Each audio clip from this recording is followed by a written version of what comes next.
So we're starting off this series with resident journey mapping because your residents are really at the core of all of your services, and we want to give you all the tools to ensure that your agency is keeping up with the rapidly shifting needs of your residents. To better serve your community, you need to engage and to better understand your community, and that starts with the journey that they take to engage with you.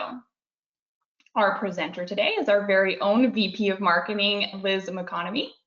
She was recently referred to as the female Vince Vaughn the last time she gave this presentation at CPRA. So she really needs no further introduction than that. I'm going to pass it over to her to take you guys through this. Well, thank you, Allison. And what a weird and flattering thing for somebody to say about me. I wasn't mad at it. I was surprised, but I wasn't mad. So I can't promise you a repeat performance. I'm a little stressed about the whole thing, but I'm going to do my best and I'm going to bring it, and hopefully you guys will have fun and get engaged, ask questions. I know we're doing a Q&A period at the end, but if you have questions throughout, I'll try and keep an eye on the chat. So if anything comes up that I can answer right away, I'll jump in. Also, make sure to stay focused because there'll be some polls at some point, so you'll want to make sure to get ahead of answering those. But really, we're just going to jump into it. So let's get started. We'll take a look at the agenda. I'm going to do a little intro of what we're doing. We're going to do some theoretical, just high-level understanding the what and the why of personas and journey mapping. And then we're diving right into a case study. The main objective of what we're doing is actually showing what it looks like with a real agency. I'll get into it right away when I talk to you guys about myself. My name is Liz, as you know, and my background is marketing. And I think it's important that I address the elephant in the room immediately, which is, as a marketer with a history of working in marketing, I don't work in Parks and Rec, but I work with Park and Rec professionals. And I think it's important for me to address that. You know why? Because there are a lot of instances where I meet professionals in the space that you guys really talk about how much you rely on each other and how much you count on each other to give each other insights and truly understand what it is that you're looking to do at your agencies and each one of your organizations. And if I didn't feel confident enough in the content, I could maybe hide behind the fact that I thought I was an expert in your space, but I don't think that. I think you guys are experts in your space, and I have the privilege of working in that space with you, and the goal of today is to bring you value. And one of the ways that we came up with this topic was really thinking about the work that we've done in marketing in the private sector. And we know more and more as we kind of go through new ways of doing things. The private sector is a really great space for inspiration for the public sector. It has a lot less restrictions and regulations, which means there are more room for advancement, more room for just quick evolution and trial and error. And one of the things that I've done as a marketer consistently, and that I've seen done consistently with large organizations, is building out what they call a customer journey, which is just understanding how does somebody find you all the way down to how do they choose you? Why do they choose to engage with you, and why are they working with you? And so knowing that was really the reason why we thought marrying this private sector approach to your public sector work that you do was just a great way to better understand how we can find some opportunities and even low-hanging fruit in what we do to bring more value more quickly to all of our communities and residences. Residents, not residences. Well, I mean, sure, households as well. I'll go with that. That was on purpose. That wasn't an error, you guys. I meant to say that. All right, next up, I'll talk to you guys about SmartRec. So SmartRec is a software solution that is more than just registration software. It's software that's built to grow with your community and evolve with your community's needs. And it's truly built with, at the center of it, both the admin and the resident experience. So a resident pain point will eventually become an admin pain point, and an admin need is mainly based on resident engagement and community engagement. Knowing those two sides of the coin means that we can actually bring you guys the most value with the solution that we bring forward. So SmartRec is really about building thriving communities using technology that's got both the admins and your residents in mind. So when I launch into the session objectives, I could talk for days about customer journey mapping, but my team has told me I'm limited to maximum an hour. So you can thank my team for that type of control. But the session objectives are pretty straightforward. We want you to walk away from this with a better tools to help you understand your community and define who they are and step into their shoes to understand their needs and wants. We want you guys to optimize engagement by leveraging your understanding of their pain points and being able to improve the experience through your organization. And we want you to walk away with actionable insights that you can get started with today. And so without further ado, when I launch into building new horizons, I want to talk a little bit about understanding your community and the value that it, I'm not choosing my words because I'm worried about what I'm going to say. I'm choosing my words because I want to make sure that this really has as much of an impact for you guys as possible. But it's really the entire point of customer journey mapping is about bringing you a deeper understanding of your community so that you can not only bring them in the immediate what it is that they need, but you can also look to the future and know that you're aligned and you're going to be able to grow and serve them in the way that they want to be served.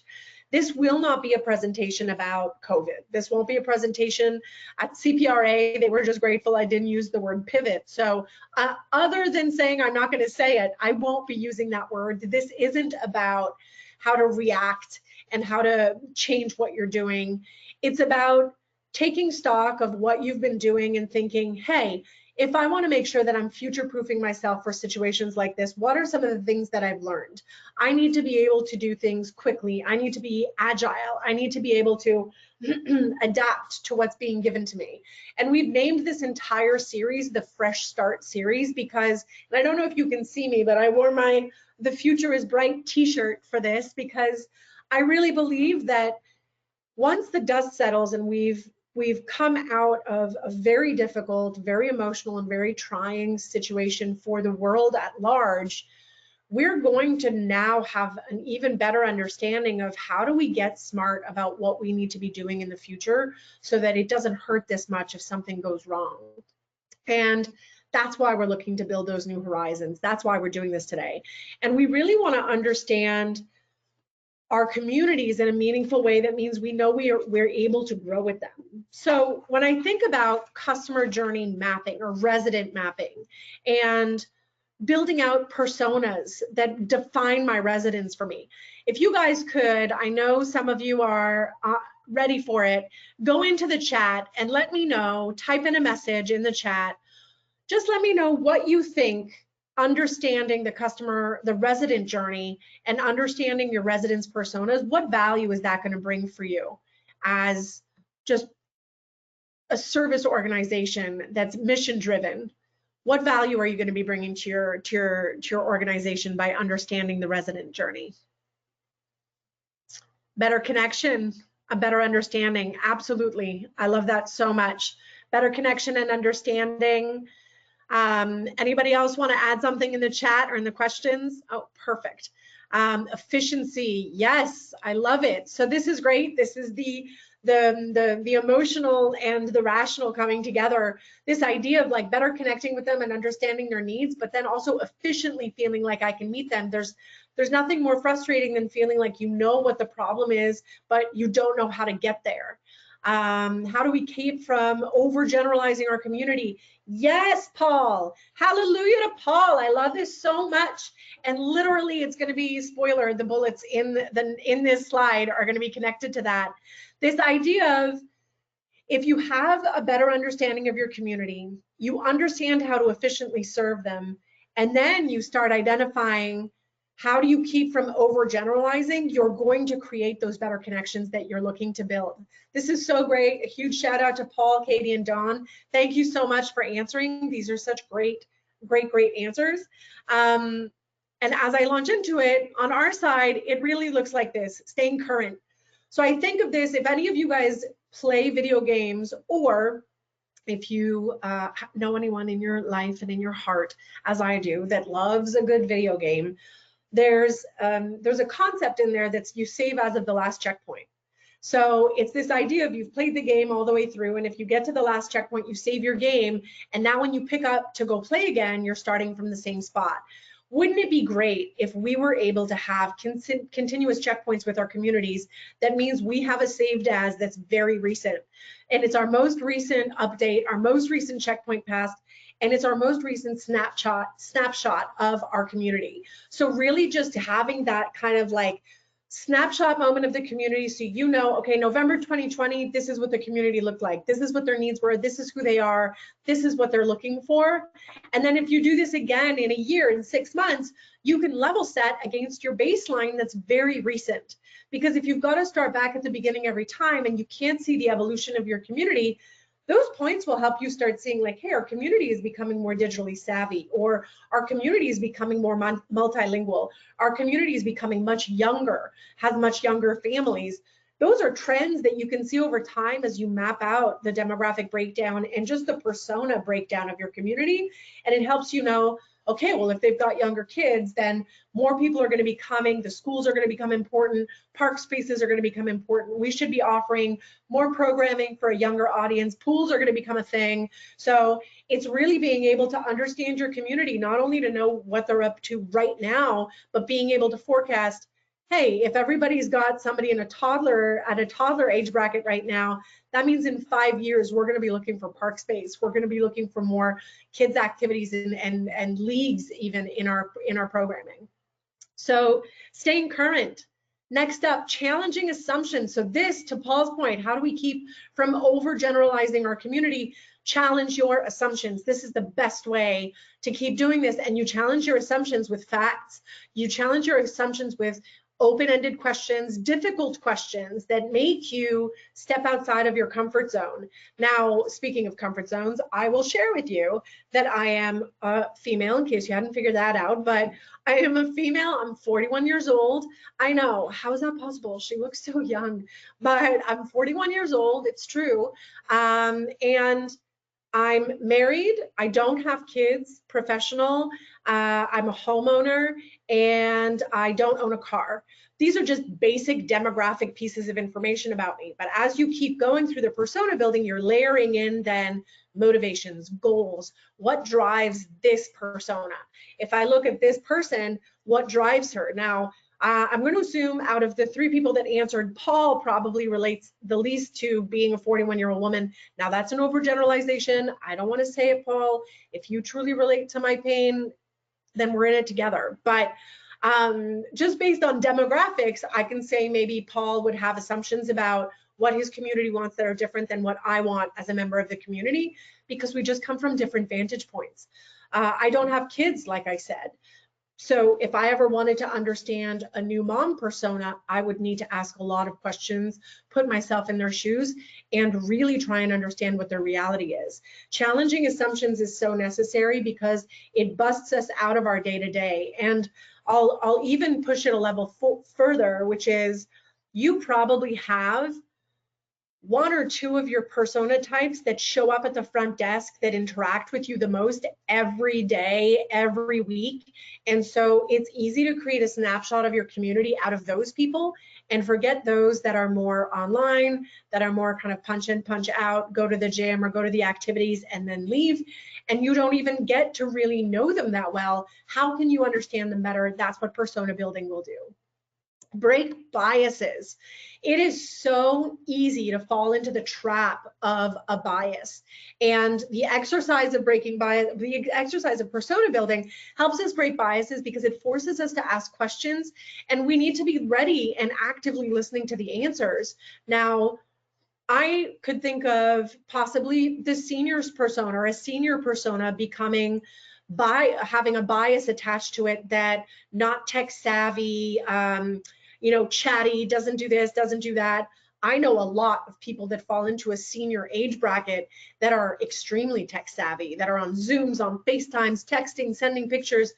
Listen, I also know the stereotype, which I say this with love because it's my mother, who, have no idea, hold their finger too long on the screen, everything starts shaking. She's deleted more apps that she didn't know how to delete in the first place.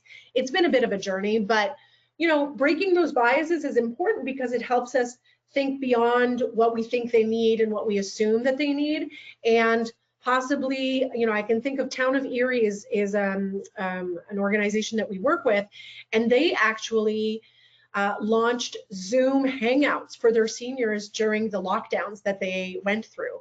And they had these Zoom sessions for their seniors. And of course, not everybody was able to hop on a Zoom, but how incredible that they broke that bias and just said like, hey, let's see how it works. And people loved it. They ate it up with a spoon. You know, a lot of our families live all the way across our country and all the way across North America, and we need to connect with them in those meaningful ways.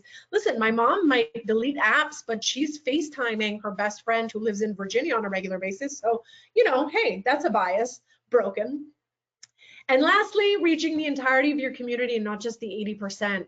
What I mean by the 80% is the portion of your resident base that is served by those assumptions that you've made. And that 20% based on assumptions, which is, oh, they live in this neighborhood, they probably don't have enough money to pay for these activities, we don't need to promote them.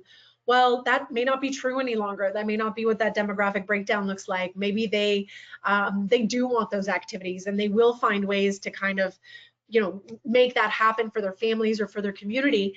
And it's understanding that it's not just the 80% you've always worked with, that is the 80% that still wants to be served by your organization. How do you bust out of that shell? And that's really what we're here to talk about today. And that's really the point of this.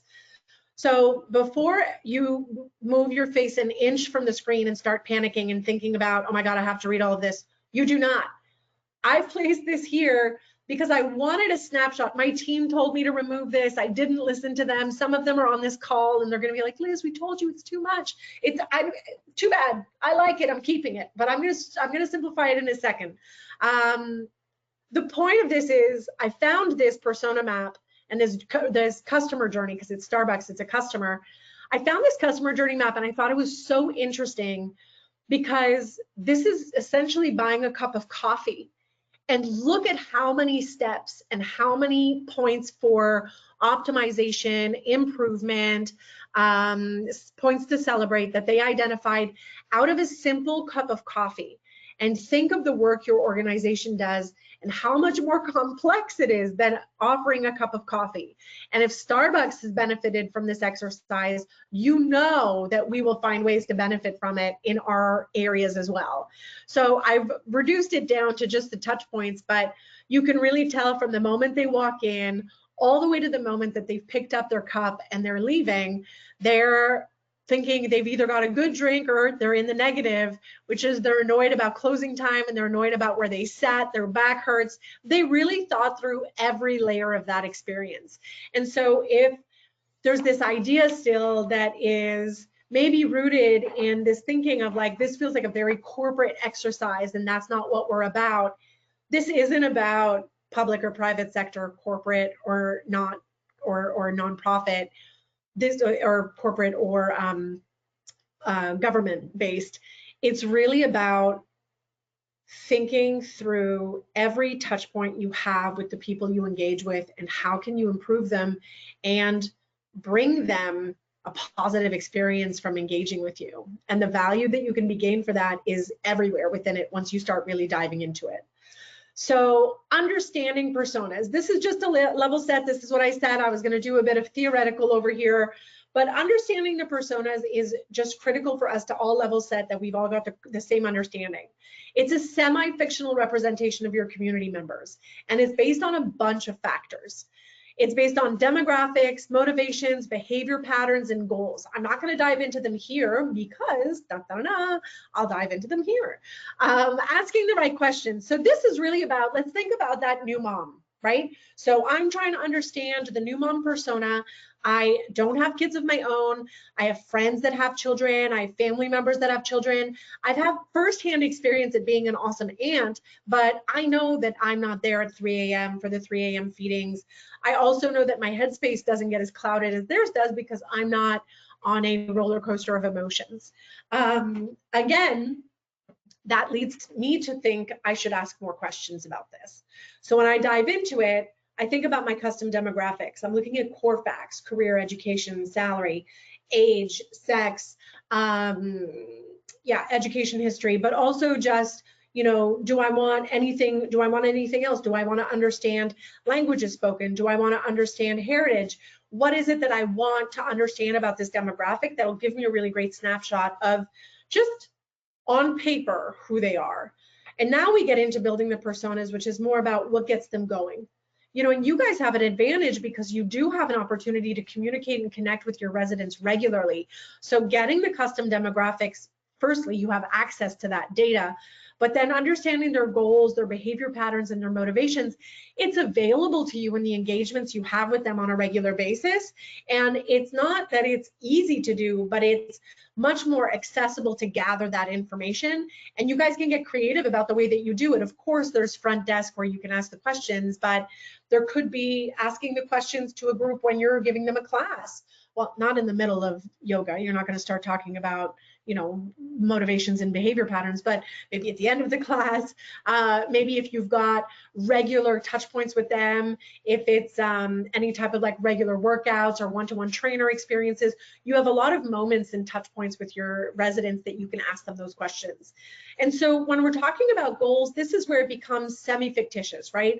You're going to think about what gets them going, what inspires them, what do they want out of life, out of their day, and what will make them proud? What is the achievement or accomplishment that'll make them proud? So thinking about that young mom, right? What gets them going? What gets them going is, I need to care for my baby. I want to make sure that I'm doing the right things. I want to make sure I'm being a great mom. I'm inspired by all of these Insta perfect moms that I've seen. And I don't necessarily want to be them, but I want to make sure I'm doing the right thing for my baby. And I'm going to be proud if my kid is one of the first to speak, to walk, to roll over, to do this. I'm going to be proud if my baby is happy. I'm going to be proud if I'm feeling good in my body. So these are goals. And then behavior patterns, engagement, how often do they engage with you? The frequency of it, what are the preferred platforms or technologies? How prepared are they when they call you? And what are the payment types they want to engage with? Again, remember, we're a software company. So for us, when we're building out these personas, these are critical questions for us, because this is really about defining, when you're building your programs, how are you going to offer them in the most utilized way for your personas. So again, the new mom engagement might be sporadic, right? There's a couple of nights of bad sleep. She may miss a couple of sessions. She may not be checked in. Frequency. She'd like to come regularly. She'd love for a lot of classes to be offered, so she has some flexibility. Early morning is good. Early afternoon is good. After any time after 4, she's been up since 6. She's not leaving the house to go play with the tambourine. That's just not going to happen. So, and you know, no judgment if she's leaving the house after 4. I'm just saying these are the general findings of the questions. Preferred platform technology, definitely online, mobile friendly, needs to be easily accessible wherever she is. So if, you know, the baby won't sleep without her holding it, it needs to be an easy navigation on the page that she can go in and register for tomorrow morning's class. Preparedness, how prepared is she when she comes in? This I can speak from direct experience.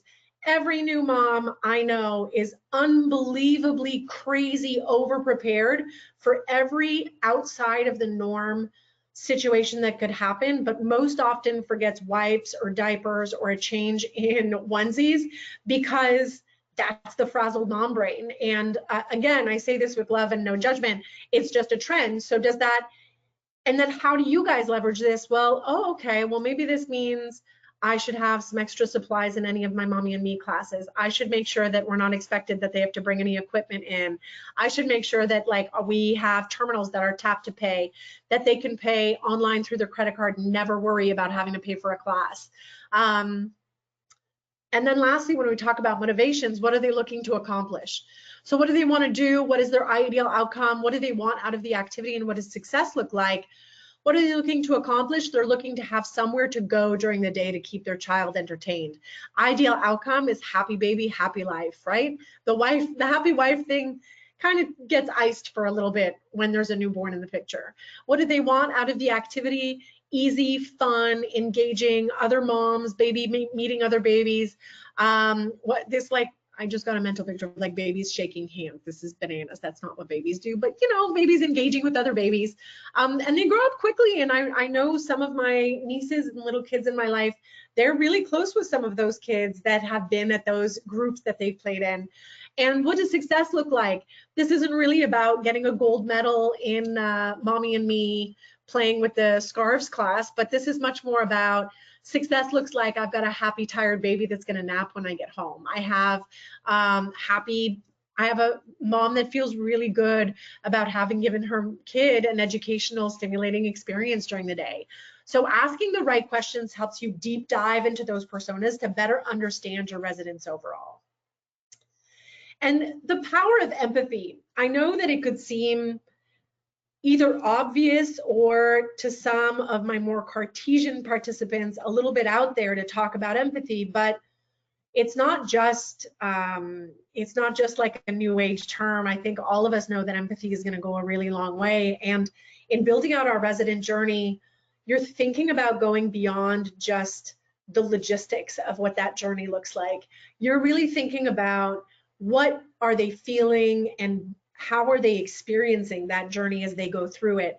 It's so important to ask ourselves those questions, because what it does is it allows us to better understand, hey, I'm going to do this to tweak my processes, and it's going to be a slog to get through it.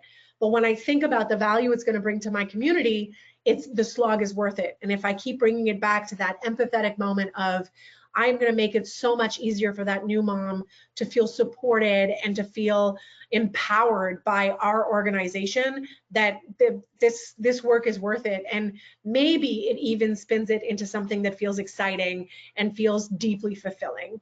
And the power of empathy is about thinking about how they feel and how do they think and what do they say and what do they do. And if I think about that new mom again, she's probably showing up and she's probably saying, I feel exhausted.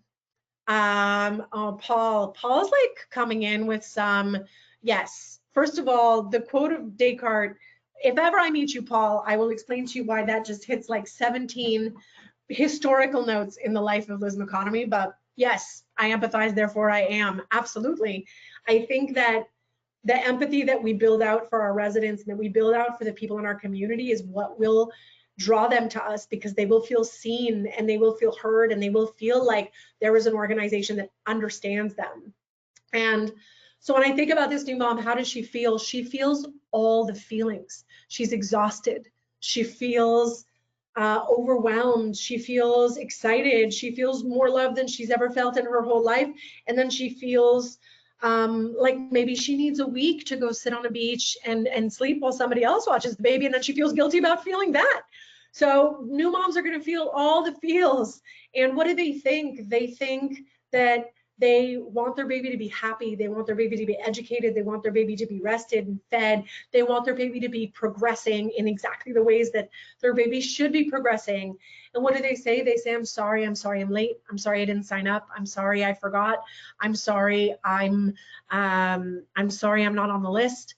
And that lets you empathize with, hey, they're feeling overwhelmed. So maybe my rules around my Mommy and Me classes, the time blocks that we put around our other courses, our yogas and our Pilates, maybe it's an open door policy for any programs that involve children under the age of 3.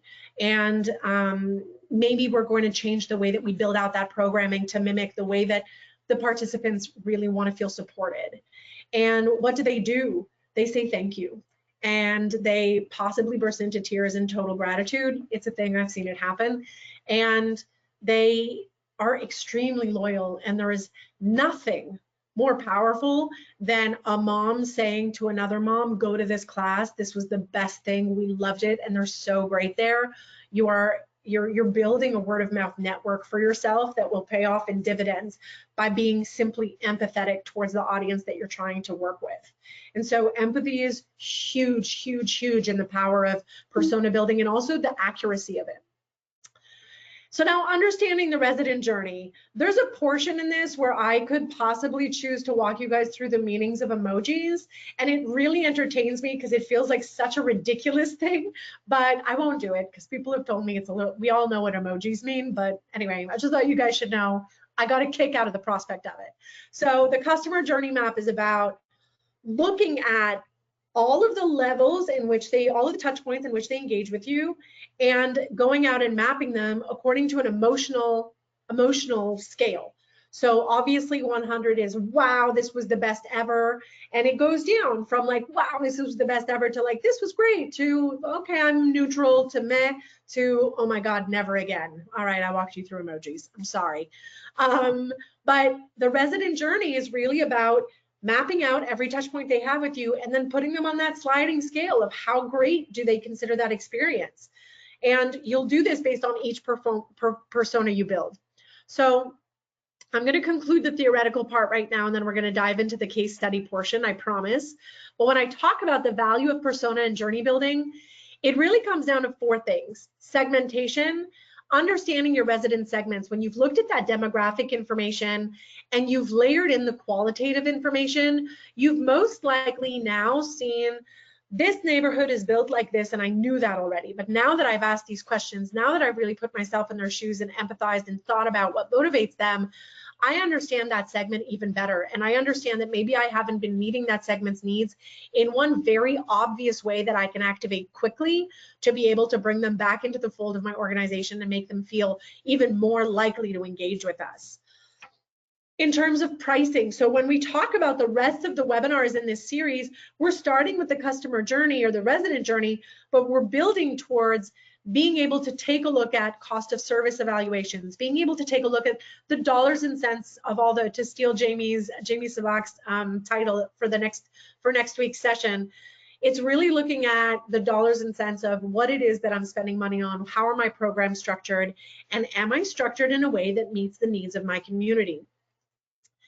Then it's about growth. I want to be able to accelerate my attendance on core offerings possibly. Maybe I want to attract more residents. Maybe I want to remove barriers and get people more engaged. It all depends on what your community needs, what your organization needs, but also what your stakeholders want. So I know that everyone here needs to be held accountable, not just to a boss, but to an organization and to heads of organization, a board, if you will, that will take a look at what you're proposing and see if it matches up with this city, the community, the overall objectives of where you live. And if growth is part of that, we're going to help you through building out personas and journey mapping, identify opportunities for growth, and identify opportunities for changes that will lead to growth. And that'll help you then make your case in front of that board for the changes you want to make. And lastly, it's retention. Keeping a resident-focused mentality creates resident retention. You'll be able to fight seasonal dips in engagement. Are you really hot in the summer, but it just kind of fizzles out through the winter? Figure out what you can do to get them in your organizations, in your centers during the winter. And it'll also help you target your residents based on their needs. Maybe there's a percentage of the population that is higher income, and that area has their own, most of those houses have their own pools. Well, do you need to be offering the pool discount to that segment of your community? Or could you be leveraging removing the discount for that area and maybe offering a bigger discount to other parts of your community that will most likely maximize the use of your pool as much as possible, which makes a case not only for retention, but also for investment into the pool in the future. So this is really where all of this collides in terms of the theoretical learning of personas and journey building. So now we're going to dive into the real case study. So I've muffled a bit of this data a little bit so that it's not as easy to spot which agency it is. So I've created the state as Mideast US. It makes me laugh. It's not even a region of the US that is referred to in real life. I've built a new section of it. It looks like it could possibly be, you know, somewhere in the Mid-East, Eastern Seaboard, middle region. I've kept it as vague as possible. You guys, I'm full of mysteries. Actually, I'm not. I'm totally transparent. This is the most mysterious slide of the deck, but I wanted to keep it a little bit mysterious to keep some of these data points that I'm going to share a bit more anonymous. So it's an approximately 50,000 person population with over 100 employees somewhere in the Mid-East US, as you can see by the floating tree on the map of America. All right, agency challenges. How did this start?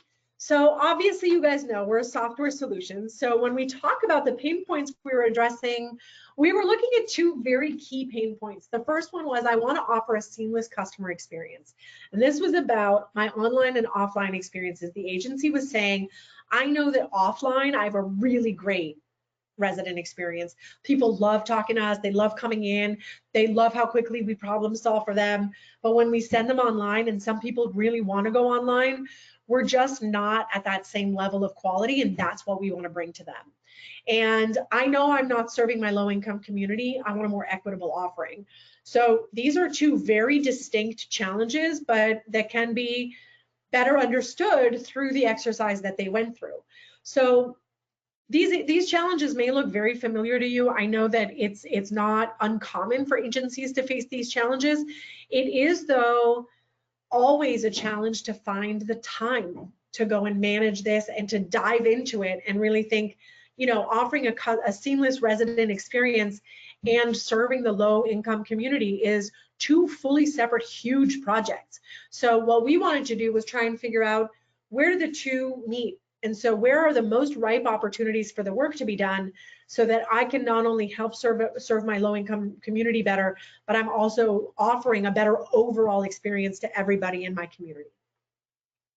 So creating the personas, I won't go through all of the ins and outs of the questions that were asked here, but I'll talk to you guys a bit about how the construct worked. What we did was we started by putting together a team of key players in the organization. Now, this was a very varied group. This was a group of, there were admins, but there were also people that held the activities. There were people in the IT team. There were a really varied group of people that knew and engaged with residents throughout their journey. So the IT team was because they were the ones taking the calls from residents about frustrations with the technology. Admins, of course, front desk staff engaging all the time. There were also activity leaders, and some of the administration and the board, not necessarily the board, sorry, but the administration was in that group as well. You don't want to have a unilateral voice. You really want it to be a good mix of the people that engage with your community.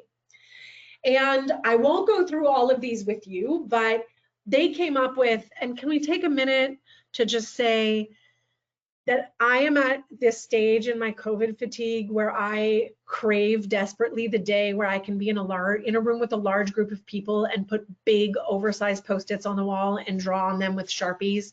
I know that that's possibly sad to some of you, but man, I miss it so much. And I just thought you guys should know that these giant Post-its, even though there are pictures of them on a presentation, they still make me happy. So the group got together, and what they did first was they said, think of the groups of people that you see the most often. And so they said, all right, we've got our students, we've got families with young students, we've got our seniors, we've got our single dad, or no, we've got our engaged dad that works in the baseball league, and we've got our stay-at-home mom or dad that's really busy with the kids. All right, great. You get the young student, you get the stay-at-home mom, you get the busy dad who's in the league, you get seniors, and you get the families. And what they did was then in groups, they broke out and asked themselves the questions that we went through here. And they tried to understand their goals, their behavior patterns, their motivations. They really tried to paint a picture of who these people are.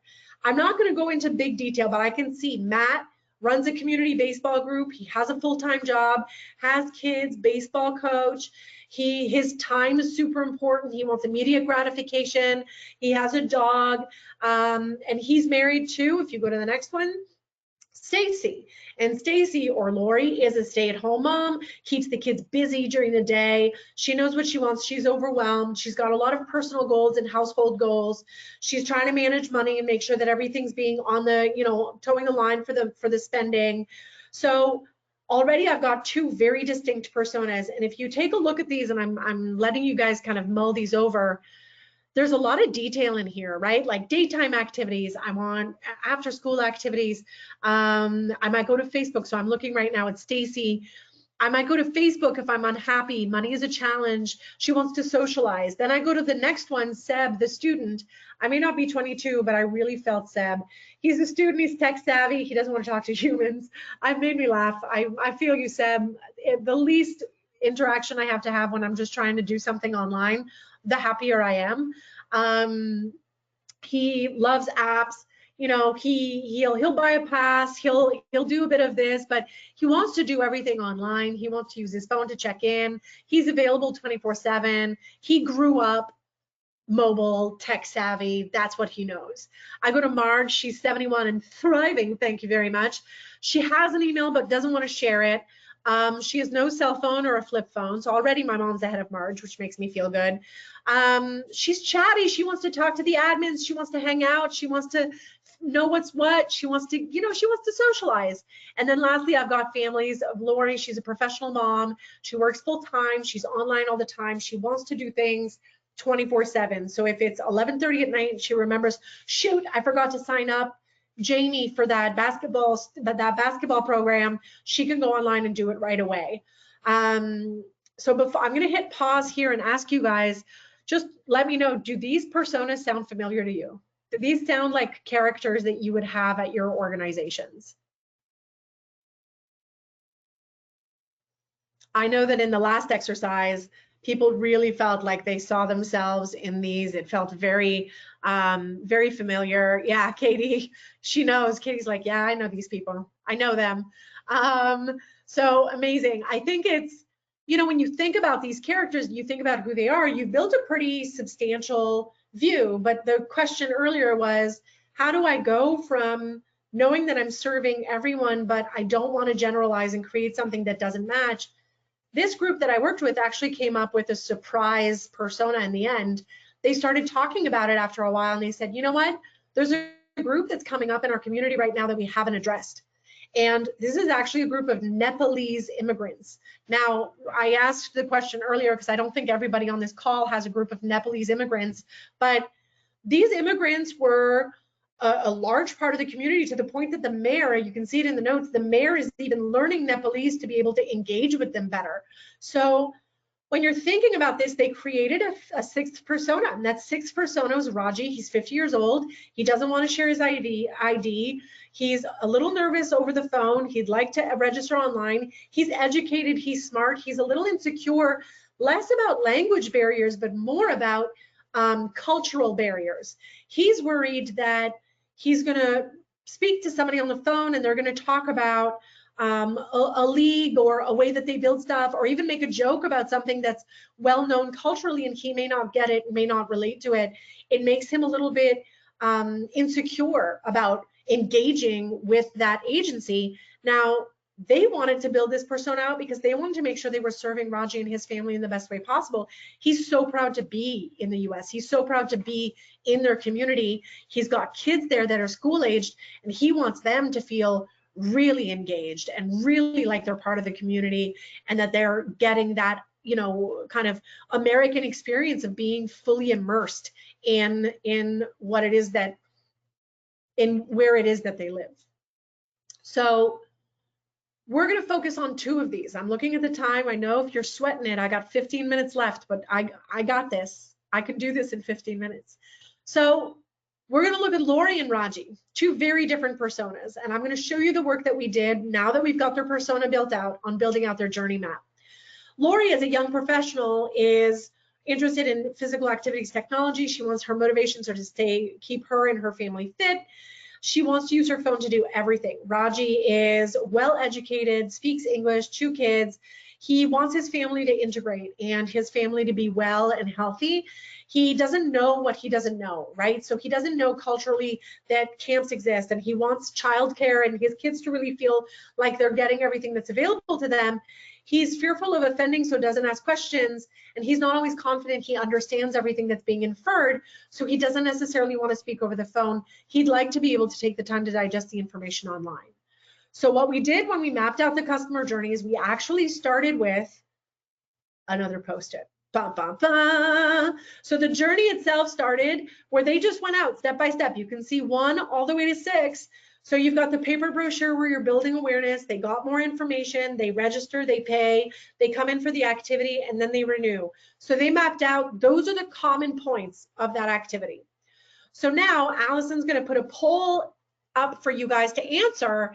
And really what we're doing is we're looking at 6 stages, during the journey. Awareness. So I've learned about the organization, about the activities and programs. I either learned about this online, I received a program in the mail, I got a text message. I want to learn more information. So I either call for more info or I keep searching online. I'm registering online, I'm registering either in person, online, or over the phone. Payment is the same way. I'm completing the activity online if it's, current COVID times.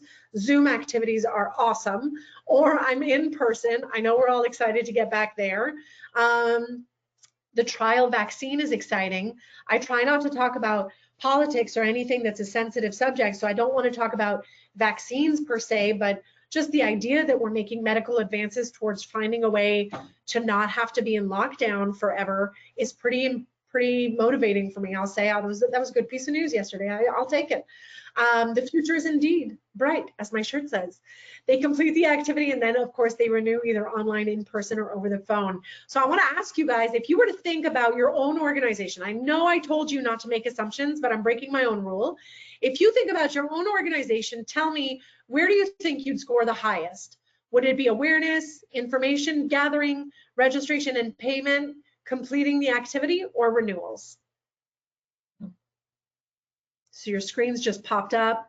You guys can see the poll. Poll is open.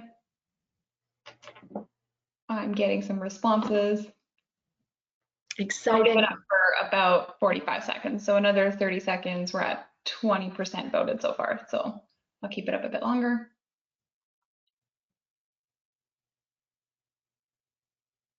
Don't want to keep it up too long to make sure that Liz has time to finish. I know. It's the race to the finish, you guys. I get too excited. But we're almost there. I'm confident. And I've got Paul being like a philosopher on this journey with me. It's nice. It's a nice time. All right, I'm closing the poll and I'm just going to share the response with you guys. Here you go. I love this. All right, so you guys are saying where you thrive the most is going to be completing the activity. That's exactly where the case study partner that we worked on too was like, our highest level of success is once we get them in the door and they're actually engaged with us. They're so excited. I'm just validating Allison and Renaud, you guys can still see my screen, right? Yeah, you're back up. Cool. So perfect. Love it. You guys are in line with our case study as well. They were like, for sure, when they complete the activity is the best moment for them. So let's take a look. Mapping the persona journeys. Raji, he started out super excited at the activities. He was like, wow, there's so much available to my family. I'm so excited, even for me and my wife.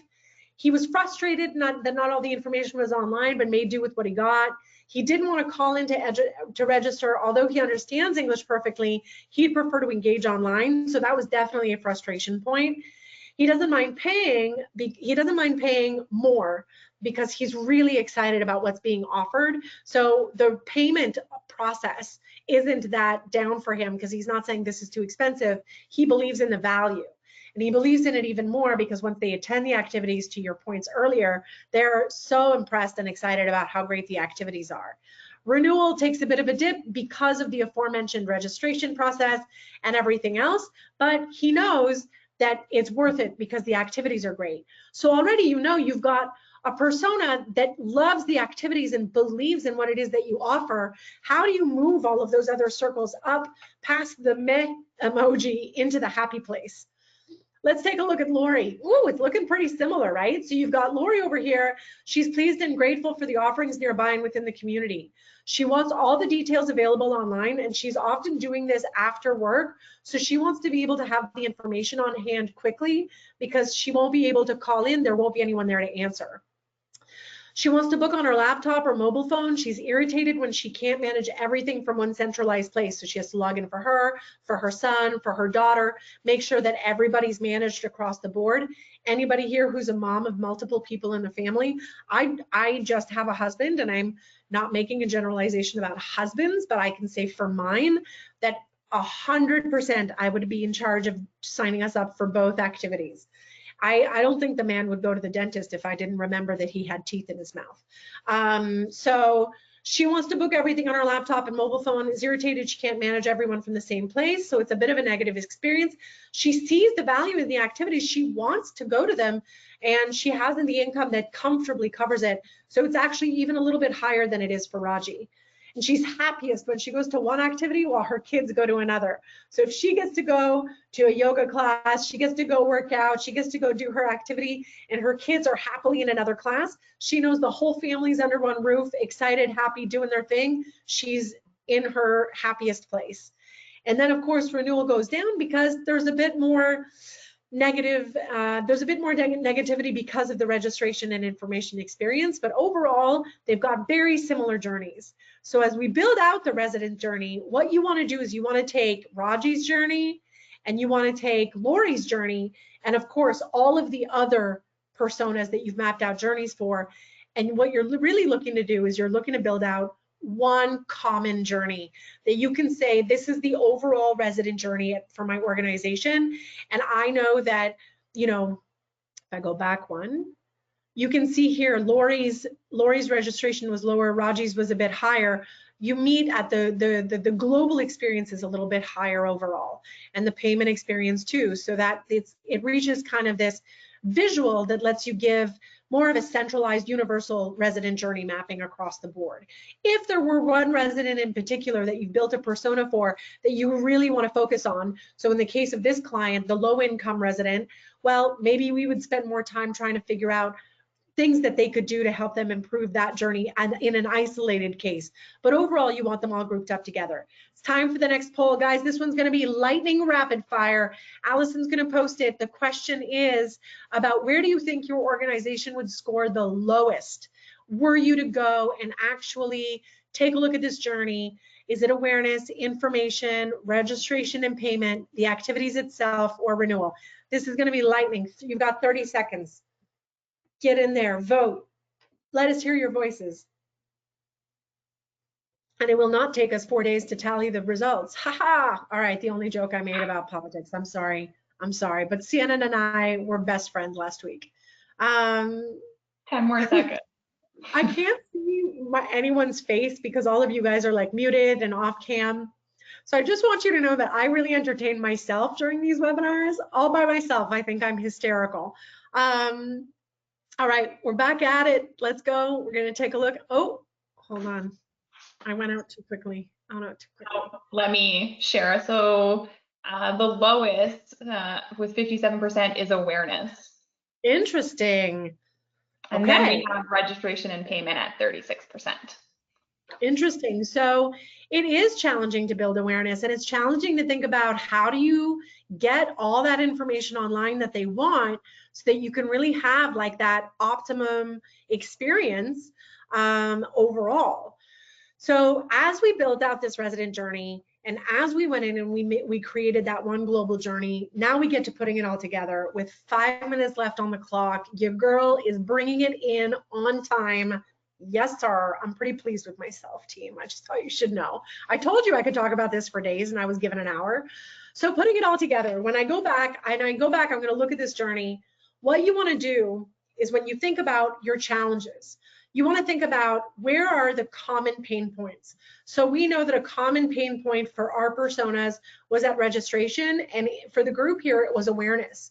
So in your organization, you'll take that information, you'll then go back to your personas and dive into the questions you would ask about those personas and say, all right, well, Matt, if he's not learning about all our activities, where is Matt and how can we meet him where he is? So if Matt is busy, he wants instant gratification, he wants everything available to him quickly, Matt most likely wants this available on his mobile phone. He wants to be able to navigate through early views on programs. He wants emails that he can track. Lori wants the same thing. Marge wants maybe a paper version. Marge wants to be sent the booklet. Marge maybe wants mailers that remind her like, hey, come in and go pick up your new program book for the fall.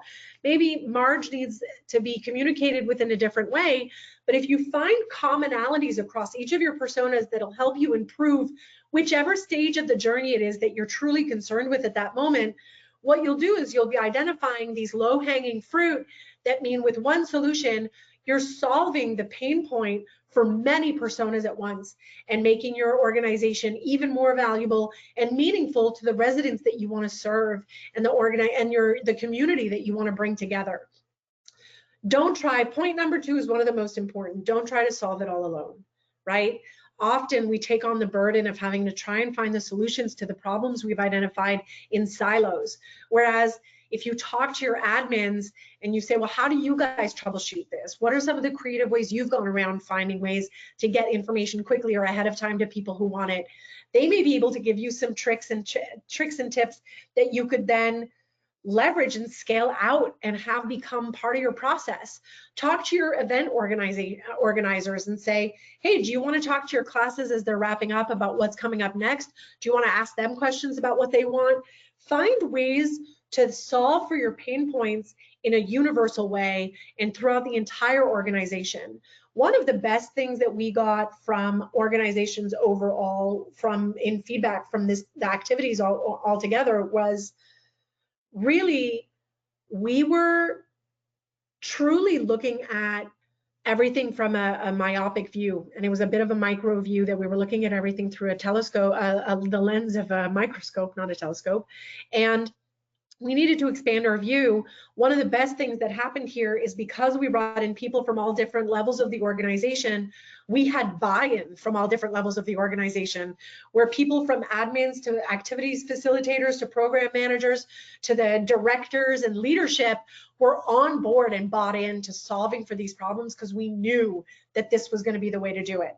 I will not read you through this terrifying slide because I've got 1 minute to do it, but I am going to move through to my conclusion, which is you're going to drive alignment by building personas. You're going to drive a better understanding from how each department can contribute, identify gaps and opportunities. You're going to assess resident satisfaction, and you're going to be able to adapt more quickly. And if you have questions for me, I'm here to answer them. I don't have a hard stop at 1. I am sorry, 2 o'clock my time, Eastern Standard Time. If you do, I hope that this brought you value. I hope that you saw something in here that you were like, oh shoot, we could do that quickly, or like, yes, Marge, she needs some love, or I've got an idea of what I can do in an activity with my team. If you have any questions for us, you can always feel free to reach out to me. I am on LinkedIn, so you can find me on LinkedIn anytime. Go friend me, follow me, chat with me, ask me questions, but let's ask some questions in the meantime. So I've got, oh, thank you, Katie. I've got some love, I'll take that. If you have any questions about this, feel free to ask me. What's coming up next? In here, you'll see a resource that's an actual PDF of some questions that you can start asking on with your team. Some persona customer journey templates. We'll be sharing a recording of this so you can share it with anybody on your team that didn't have a chance to attend. Connect with me on LinkedIn. And I'm waiting to see if any of you guys are asking me questions live. If you loved this, what? Sign up. There's more to come. There's the Dollars and Cents of Park and Rec. That's a webinar series with Jamie Sabak. I'm sure all of you guys know and love Jamie, so you can sign up for that. And then Pharrell, I'm forgetting her last name because I'm a terrible person, is also going to be hosting a webinar on December 3rd. We skipped Thanksgiving weekend because I think we've got some stuff to celebrate. The future is bright, my friends. We're doing this Fresh Start series. We'll be talking about influencing our decision makers. So in terms of questions, that was fun, amazing, thank you. Yeah, I know. Bueller, anybody?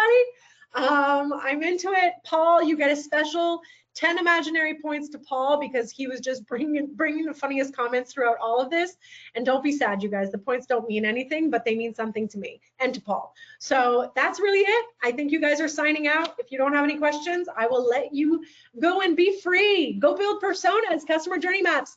Find me on LinkedIn and we'll talk soon, everyone. Thank you so much. I hope you got lots out of it.